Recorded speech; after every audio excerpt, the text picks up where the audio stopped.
மயிலாடுதுறை காவிரி துலாக்கட்டு தீர்த்த வாரியை முன்னிட்டு காலை முதலே காவிரியில் பக்தர்கள் அதிக அளவில் நீராடி வருகின்றனர். இதுகுறித்த கூடுதல் விவரங்களை வழங்குவதற்காக சிதில செல்வகுமார் இணைப்பில் இருக்கிறார். வணக்கம் செல்வகுமார், விவரங்கள் பதிவு பண்ணலாம். வணக்கம். மயிலாடுதுறை காவிரி ஆற்றில் மையப்படுத்திய அனைத்து கோயில்களிலும் ஐப்பசி மாதம் நடைபெறும் துலா உற்சவம் மிகவும் பிரசித்தி பெற்றதாகும். இதில் மயிலாடுதுறை காவிரி ஆற்றுக்கு அருகில் மயூரநாதர் ஆலயம் மற்றும் ஐயப்பர் ஆலயம், புனிதேஸ்வரர் ஆலயம், காசி விஸ்வநாதர் ஆலயம், தெப்பக்குள விஸ்வநாதர் ஆலயம், படித்துறை விஸ்வநாதர் ஆலயம் உள்ளிட்ட சிவாலயங்கள் மற்றும் 108 வைணவ திவ்ய தேசங்களில் ஒன்றான பரிமள ரங்கநாதர் ஆலயம் ஆகியவற்றில் ஐப்பசி மாதம் கடைசி 10 நாட்கள் கொடியேற்றத்துடன் விழா நடைபெறுவது வழக்கம். திருத்தேர் உற்சவம், திருக்க நிகழ்ச்சிகள் நடைபெறும். இந்த ஆண்டு கடந்த 6ஆம் தேதி கொடியேற்றத்துடன் விழா துவங்கி நடைபெற்று வருகிறது.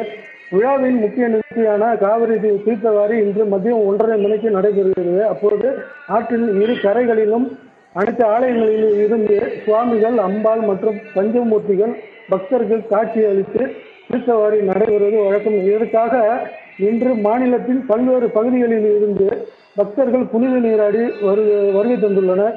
மதியம் 1:30 மணிக்கு 10,000க்கும் அதிகமான பக்தர்கள் ஒரே இடத்தில் நீராடுவார்கள் என்பதால் பலத்த போலீஸ் பாதுகாப்பு போடப்பட்டுள்ளது. மயிலாடுதுறை காவல்துறை கண்காணிப்பாளர் ஸ்டாலின் தலைமையில் 3 டிஎஸ்பிகள், 6 இன்ஸ்பெக்டர்கள், 13 சப் இன்ஸ்பெக்டர்கள் உள்ளிட்ட போலீசார் பாதுகாப்பு பணிகளில் ஈடுபட்டு வராங்க. மேலும் பேரிடர் மேலாண்மை குழுவை சேர்ந்த காவல்துறையினர் பாதுகாப்பு பணியில் ஈடுபட்டு வராங்க. தமிழ்நாடு தீயணைப்பு மீட்பு குழுவினர் ரப்பர் படகுல ஆழமான பகுதிகளில் ரோந்து பணியில் ஈடுபட்டு வராங்க. காவிரி ஆற்றில் காலை முதலே மாநிலத்தின் பல்வேறு பகுதிகளில் இருந்து வந்த பக்தர்கள் புனித நீராடி வருகின்றனர். இதனால் கூட்டம் அதிகரித்து காணப்படுகிறது. மேலும் 32 இடங்களில் காவல்துறையினர் கண்காணிப்பு கேமராவை பொறுத்து தீவிரமாக கண்காணிப்பில் ஈடுபட்டு வருகிறார்கள்.